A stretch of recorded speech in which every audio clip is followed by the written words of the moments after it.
Welcome to Pushing Forward with Alycia, a podcast that gives disability a voice. Each week, we will explore topics like confidence, ambition, resilience, and finding success against all odds. We are creating a collective community that believes that all things are possible for all people. Open hearts, clear paths, let's go. Welcome back to Pushing Forward with Alycia. We've got another great week. Today, we're going to talk about a group of kids that we don't often talk about much in disability and in the inclusion conversation. They're called the Glass Children, siblings of disabled kids who grow up living fiercely, advocating naturally, and probably sometimes feeling invisible. I know my sisters have felt that in their space from time to time. Today's guest knows this experience from inside out. Meghan Connolly Haupt is the founder of Inclusive Saratoga, a nonprofit working to create communities where people with disabilities can fully participate. I love that.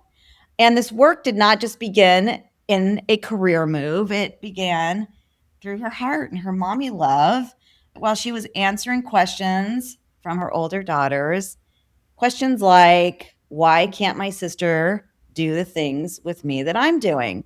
So I can't wait to hear this journey. I feel like I'm going to have a lot of connection to your story as a mom and with your children. I'm so happy you want to share it. After a 30-year career in social impact marketing, love that, she's now helping communities rethink inclusion from public spaces to businesses and why accessibility benefits everyone. Meghan, it's so great to finally meet you. Welcome to the show. Thank you for your time. Oh, thank you so much for having me, Alycia. It's such a pleasure. I can't wait to dive in. I know. We've been following and supporting each other on LinkedIn. I feel like it's been years at this point. So it's nice to finally meet you. Okay, so let's look back at the moment all of this started to click, your journey into the work, and maybe with that question from your older daughter or wherever you think is best to start. Yeah. But what revealed this passion of work you're doing? Sometimes you need to hear the right sentence from the right person at the right moment. It was about 18 months ago, my older daughter, who's 13 years old, she has no disabilities. She said to me, I just don't understand why Tatum and I can't ski together. Very simple sentence. They both ski. My younger daughter, Tatum, is multi-disabled. My older daughter, Porter, non-disabled. And they ski. They ski at different mountains with different instructors. As a parent, it's a logistical nightmare. But it was a very simple question that hit me at that moment. I have no answer for you. I have no answer to give to my child, which as a parent feels horrible. And I said to myself, I am very quick to complain when things are not done in an accessible, inclusive way. I have a responsibility to myself, to my daughters, and to everybody else in the community, frankly, to do something about that.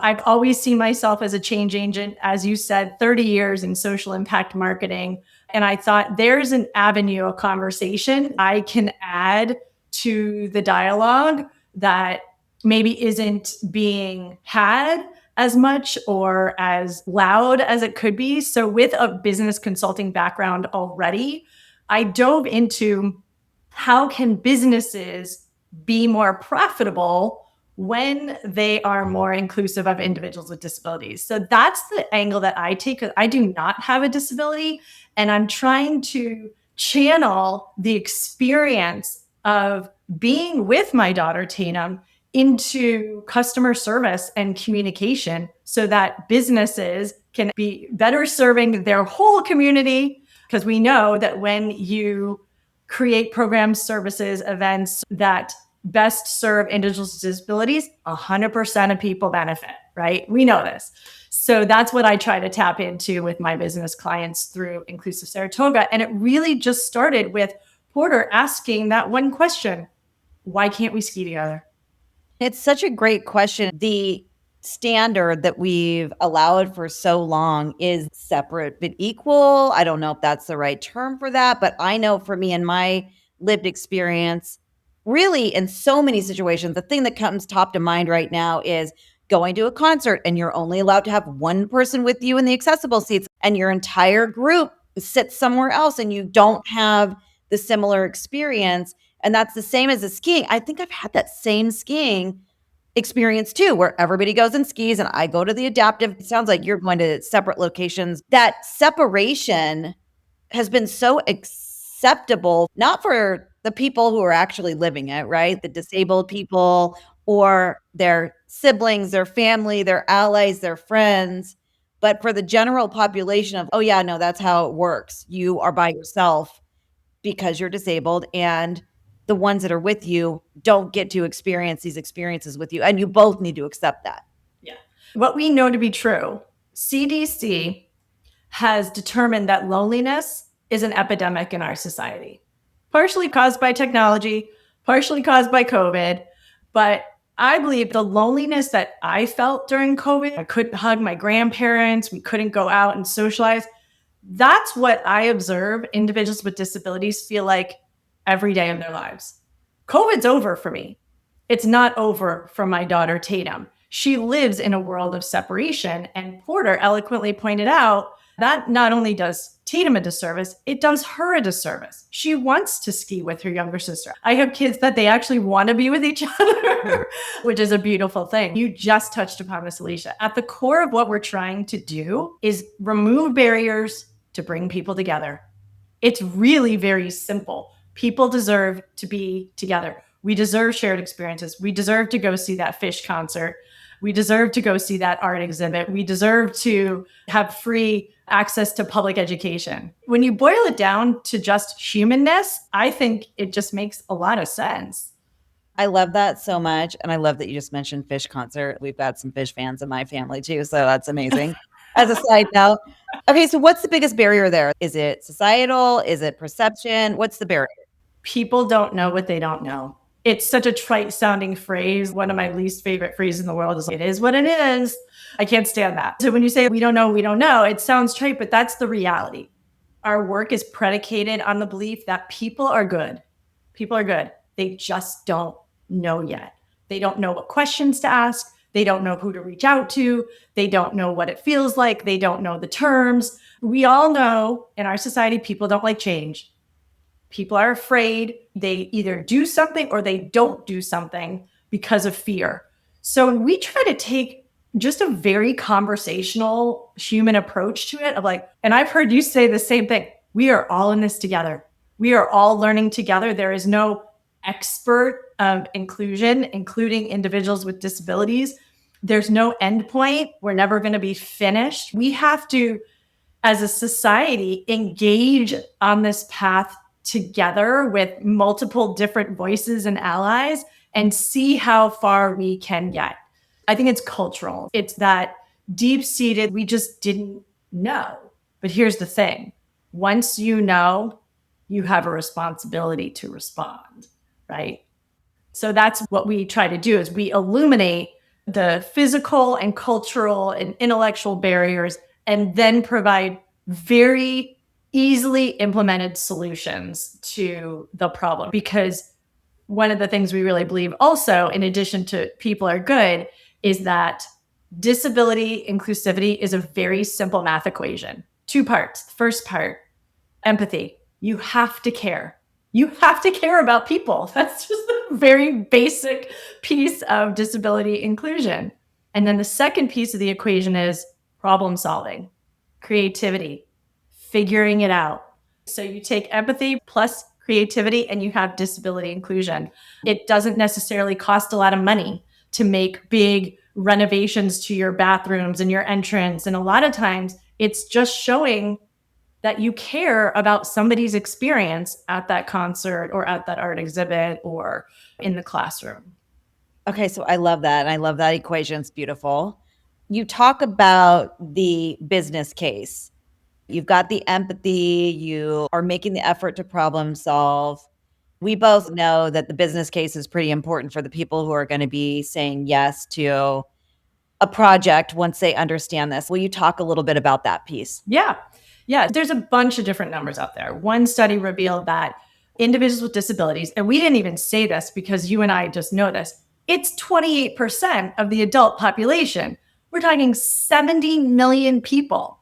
So if your business is not actively engaging the disability audience, then you're ignoring 28% of your market if you are a public facing business. Those in and of themselves are real numbers. Then you look at the broader impact. We're a family of four. If we're looking for a restaurant, let's say to go to Mother's Day brunch, we're then a family of 9 going to brunch. We're not going to choose that restaurant because we know it's not accessible. You've just lost the business of 9 people. So the numbers get big really quickly. We try to focus on looking at the total market, but of the disability community, 70% are likely to try a business if that business has shown any indication that they care about the experience of their customers with disabilities. It's a pretty important number for businesses to understand. Massive number for businesses to understand. When I'm giving presentations and pitching, there's a slide that I put up that talks about the trillions and trillions of dollars that are being left on the table when you're not considering disability and the family, friend, connection circle that surrounds that cultural experience. Those are the numbers that really catch the eye of businesses for right, wrong, or indifferent. I think it's important to really put those numbers out there to understand it. I have 2 business degrees, and one of them is in intercultural and international management. So it's a focus on how are you a community-minded business.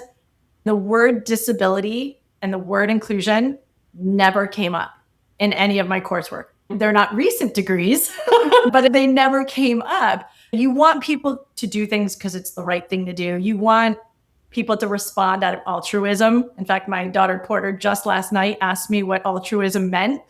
But the reality is that businesses are going to do things if it benefits them, right? That's the language that I try to speak. Like I said, if you are not actively engaging the disability community, then you're ignoring a big portion of your potential market. And the other statistics, which come from Accenture, well-known research company, businesses that embrace disability inclusion see 30% higher net revenue. I don't know a business today that wouldn't like 30% more revenue. Now, what does embrace mean? It's vague, but we know what it doesn't mean. Doesn't mean ignoring, right? It means showing you care. And I hear businesses say a lot like, oh, no, we want everyone to be welcome in our establishment. We want everyone to have a good experience here. And I've learned to respond with, how do they know that? Just because you're saying that does not mean it's true, does not mean that's how your business is being perceived by the intended audience. So how would they know that? And again, it doesn't mean that you're retrofitting and rebuilding.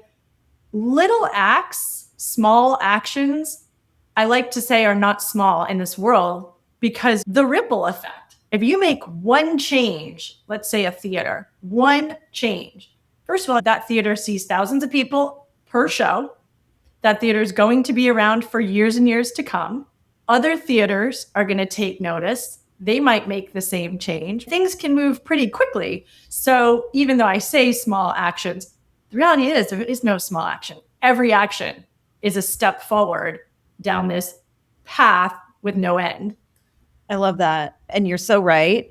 All of those pieces too go directly to the comment that you made earlier on, which is the education. They don't know what they don't know. So if you're proving this case, then there's some accountability that will hopefully be taken thereafter. I think that's super powerful. I just met with a theater the other day. The theater manager was explaining that in their private boxes, there's a 4-inch step up. He was concerned about this. It was great. It was a very specific situation that he understood was a barrier. And he said, what can I do about this stuff? It's at an angle. There was no way to ramp it. I wasn't there personally. And she's looking for solutions. And I said, here's what you can do today. What color is your carpet? Black? He said, yeah, it's black in the theater. I said, go to Home Depot or Lowe's. I'm not pushing any one company. Buy some brightly colored electrical tape. Put it on the step. That's the very first thing you can do, right? Show the step is there. Add some tap lights on the corners of the step to illuminate so people can see the step. Put a sign up at eye level, pointing down the symbol to the step. Watch your step, or step here or something. Put some grab bars up. Those are 4 things off the top of my head that cost him next to nothing that help mitigate the fact that there's a step there. But more importantly, they show the audience that they've thought about something that they understand is a problem, and they've offered a solution. Is it perfect? No, but it's a solution. I think that whole conversation of things not being perfect doesn't mean that you don't try, because you can continually do better on it. I think that's a really great story and example that probably would give organizations a little bit more comfort navigating the conversations. Everybody's so worried about being perfect and not making mistakes, so we don't have progress. Exactly. So let's talk about accessibility through culture change. I really want to talk about the story, the seatbelt story. 48 years ago in a car, I want you to tell the story. When I was reading this, we were talking about this before we started. Marty is a wheelchair user because of this exact similar experience. I want you to talk about the dramatic culture shift when accessibility is integrated into a scenario like this. Wasn't there before, now it is, and how that can translate to today.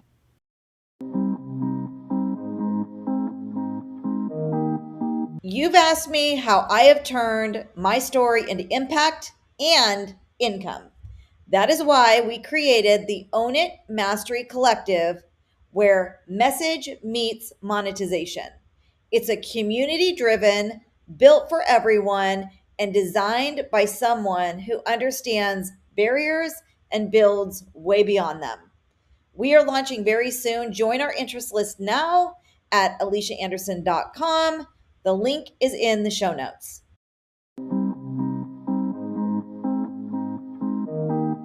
Yeah. So born in 1972.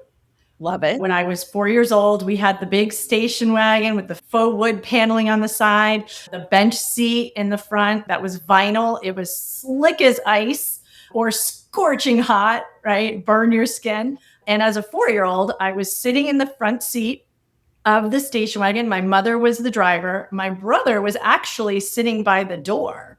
And I was sitting back, my back against the seat. My brother was leaning forward with his head resting on the dashboard.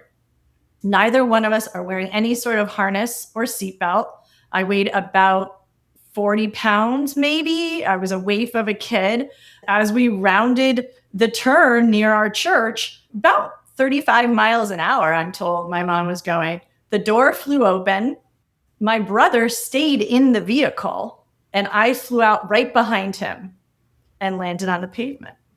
I did not sustain any known injuries from that fall, but it was terrifying, not just for my mother, but for my brother, because in his 5-year-old mind, he pushed me out of the car. In his 5-year-old mind, he was the one responsible for this because he stayed in the car and I did not. And like I said, I sustained no injuries, but as a parent today, in a million years, you would never have a 4 and 5-year-old unharnessed in a front seat of a vehicle. You wouldn't have them unharnessed in a vehicle, nor would you have them in the front seat with you. There are cultural implications of that. If you were driving down the street and you saw that, you would make a phone call to 911. But there's also legal implications of that, right? It's illegal to drive in the front seat without a seatbelt on. I use that just as an example. In my lifetime, the culture around vehicular safety has evolved so much that we now have laws in place to keep us safe in a vehicle. I couldn't do this work if I didn't believe this. So that was 48 years ago. 48 years from now, things like grab bars, ramps, elevators, ASL, all these things are going to be so common. That generation looks back at us and thinks that we are crazy. The way I think my mom was insane for putting my brother and I in the front seat of that station wagon. I really believe that we are on the beginning stages of this cultural wave that's coming because of people like Alycia and myself and many others And I think the younger generation is more inclusively minded. I think they're generally more apathetic. We hear all the time how the younger generation has no problem solving, no critical thinking skills, but they have the empathy. Seeing my daughter's generation, the 13-year-olds, when they come and volunteer, they are so fulfilled and they're amazing because to them, this is just the way it should be. There's no questioning, there's no unlearning. And so again, 48 years from now, I think that what you and I are fighting so hard for today is going to be more the norm. I believe so too. That is an incredible, powerful story. And it does show the shift in culture, honestly, in a relatively short amount of time, just really impactful. Disability and accessibility really does affect cultural shifts and growth. That's a palatable story right there. Absolutely incredible. Beyond bizarre that Marty 48 years ago in a station wagon fell out of the door. I know when he told me his story, I thought that so easily could have been my story. And then through a really circuitous path, I end up in the same community as Marty from obviously a very different perspective. Actually, in one way, you could look at it, just a really beautiful example of the power of bringing people together, that power of connection. Marty and I ended up having something in common, and you don't know that if you don't have the chance to be with other people. One of the things I think about is when kids and people are separated, and I know you talked about this in your TED Talk, about how when you were first in school, you were in a separate classroom, and then your mom had to fight to get you included in mainstream. What comes to mind is the idea of making friends. When kids are excluded, obviously they have no opportunity to make friends with, we call them the general education kids. But I like to look at it the other way, in that the general education kids are missing out on the opportunity to make friends with the kids who have disabilities. And the reason I flip it is because of this glass children concept that you mentioned in the beginning. We know that siblings like Porter and Regina gain empathy and problem-solving skills in spades at a much younger age because they have grown up with somebody with a disability. That is a gift. And I think that gift everyone deserves. I think all students, all people deserve the gift of gaining those empathy and critical thinking skills. But that won't happen if people are excluded. So we're doing a disservice. Obviously, we all know we're doing a disservice to the individuals with disabilities, but we're doing an equally profound disservice to everybody else. I totally agree. This also translates to the conversation that you and I were having about the work that we're in, the advocacy that we're doing, disability versus non-disabled, in the space, doing the work, who belongs where, all those things, the power of community, like you're saying, and looking at the beautiful component that the non-disabled world brings to this advocacy is extremely important, that we're supporting each other. I want to dive into the glass children a little bit more because I really want to lift up the sisters, the brothers, the siblings, the friends that are often so present, so involved, but potentially put to the side a little bit or somewhat invisible in the overall story in the moment because the disability is always so present. We're dealing with these barriers that are taken away from their experience too, because we're trying to manage all this inaccessibility. Let's put the glass children under the spotlight for a minute. Can you just dive a little deeper there, please? So we know that the biggest indicators of success in life are not your affluence or what school you went to or what your SAT scores were. The biggest indicators of success in life are creativity and empathy.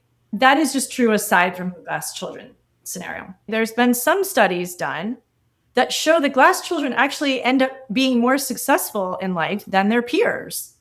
So the reason I know that is because when I was sitting in NICU with Tatum on my chest, bawling my eyes out, not just because of Tatum's future, but really because of Porter's future. Porter was 21 months old when Tatum was born prematurely.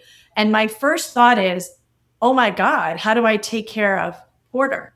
I knew I could figure out how to take care of Tatum, but I didn't know how to take care of Porter's needs. And like you said, the disability is ever present. So I started Googling siblings of disability. I'm sitting there Googling while I'm giving Tatum skin to skin time. She's a pound at birth. And I finally found that research that showed that the siblings have a higher degree of success in life. And then I exhaled.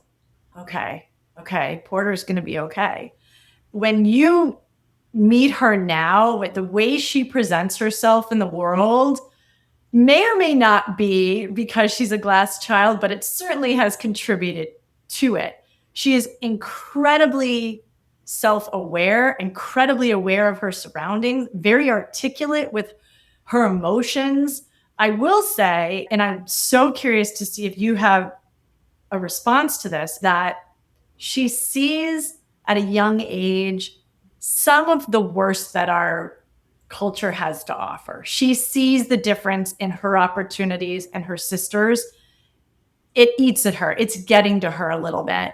She's in this stage developmentally where she's trying to reconcile, how can I be a good, happy person when I know that all this negativity exists in the world? How do I reconcile that? I'm curious your take on that, because she is so just keenly aware of the challenges that a lot of our society faces. What are the age ranges right now of your girls? So Porter's 13 and Tatum's 11. Yeah, so that's a tough age. And it's going to get a little tougher as they go through high school. It is reminding me of a story that my sister tells. All my siblings have these experiences in their own right. And I often lean over to my twin because we were just side by side my whole life. And then my other sisters are like, hey, we're still invisible over here. You're never talking about us. My sister, like in high school, she would go to the dances, right? She'd get asked to go to every dance. And we had very similar social friend groups and experiences. But when it came to those types of events, I would get ready and she would go and I would have dinner with my parents. For me, it was just always this really just gut-wrenching kind of experience at that age. Yeah. What I didn't know is what she was going through, which was the guilt and the torment of having to leave me behind, feeling terrible, seeing the discrepancies and what she gets to do versus what I get to do. Those aren't easy experiences, and they're not going to be for your kids either. At least in my situation, my sister was my most strategic tool and ally growing up and into my career. While I was still trying to find my advocacy, she would always very naturally find ways for me to be involved, always give me a seat at the table. The first few jobs I ever had, she went in and advocated for them to give me a shot when I didn't know how to do that myself. It sounds like your kids are going through identifying the differences, but they'll also figure out the power in navigating that as they develop. At least that's what happened to both of us. To your point, it translated into leadership skills and corporate growth and how you adapt situations for your teams. There's all kinds of things that translates into life later, but there's emotional, painful periods of figuring out that the world just isn't fair and it's not gonna be, and how you create happy places in that. It's interesting as a parent to be observing that growth process Porter is going through. I have a video of them looking for their Easter baskets last year that so perfectly illustrates how Porter seamlessly helps her sister without even thinking about it. And in this video, they're searching for their Easter baskets, which are hidden in the house. Porter opens a closet and sees something that is meant for Tatum tucked in one of the coats.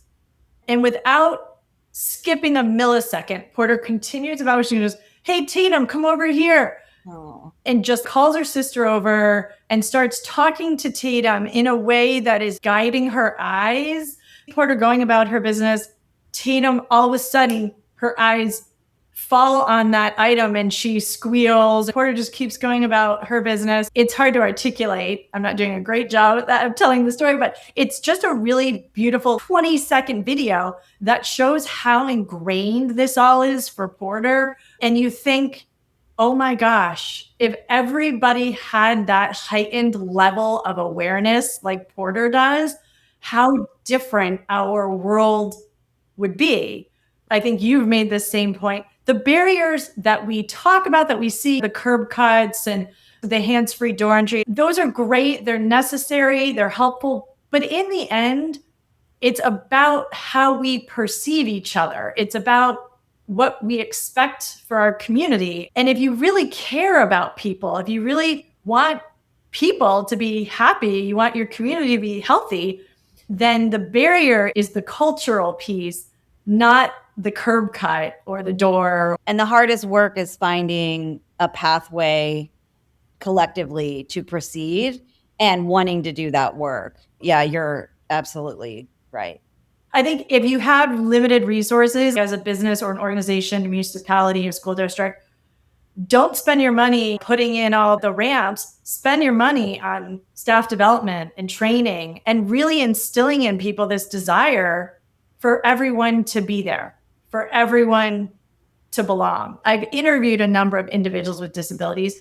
At first, the interview starts with, oh, here's a story where I couldn't access a building. Here's a story where I was physically left out. But it's funny, in almost every case, the dialogue shifts from talking about physical barriers to believe that I belong too. I deserve to be there. It's funny, at first, our thinking is very much about the physical that we can see and touch. But then it's, no, wait, that's actually not what it's about. It's about just being together and giving everybody the same experience. Now, same experience is not literally the same. It's the same quality experience, right? Yes, you needed a separate section at that concert, partially for safety reasons, but it's creating the environment where everyone can fully experience it. Why do we go to concerts in the first place? We can just listen to the songs on the radio. We go because it's the power of that shared experience. I'll go back to Fish. I just saw them last summer, one of their best shows ever. The thumping and the power of 25,000 people experiencing the music enveloping us. It was so powerful. Listening to Fish on the radio is fun, but it's not this connection experience that you get at the live show. I'm looking around and everyone has the same look of joy and connection on their face. And that's what we all deserve. That's what individuals with disabilities and their community, their friends and their families are not always getting. So if we want to build these communities and do better in our businesses, how do we work with you? We're going to leave everything in the show notes, but I want you to say how we connect with you and all those things. Yeah, so inclusivesaratoga.com. There are a number of ways to connect. You can email hello@Inclusive Saratoga. You can request a free 30-minute consultation that is specific to your business or organization. We have free resources we just added. We have one on playgrounds as an inclusive destination, and then we have accessibility as a business strategy guides for restaurants, cafes, breweries, and entertainment venues. So definitely go to inclusivesaratoga.com. Just because we are based in Saratoga Springs, New York, does not mean that we don't work outside of this area. We've worked with organizations all over the country because this work is important on a community level, but also on a business level. We can work remotely to help organizations really see that return on investment by doing the right thing. And it sounds like having a fun time too. I try not to be too serious and heavy about it. It is a serious topic. Yeah. But I try to present it from a perspective of, we're in this together, we're learning, let's have fun, let's be innovative and creative. We know Harvard Business just did an article recently about how inclusion is such a driving force of innovation. Electric toothbrush, I use one. Voice to text software when I'm driving, I use it. Those are accessibility tools that really drove innovation. Yeah, reach out through the website. We'd love to hear from you. I'm sure you're going to get a lot of calls. You're absolutely incredible. I'm so happy that we got to do this today. This is an amazing conversation. I like it. Okay, pushing forward moment, little motivation to gift away to our community as we sign off. I have many mantras, a couple of which I've shared with you, but I'll say relentless forward progress. Ooh, I like it. It applies to so many things in our life. I know Google has a mantra of you can't drive looking in the rearview mirror. So it's similar to that. Always looking forward, always making progress. I like it. That's a perfect pushing forward mantra. Very nice. Meghan, thank you so much for your time.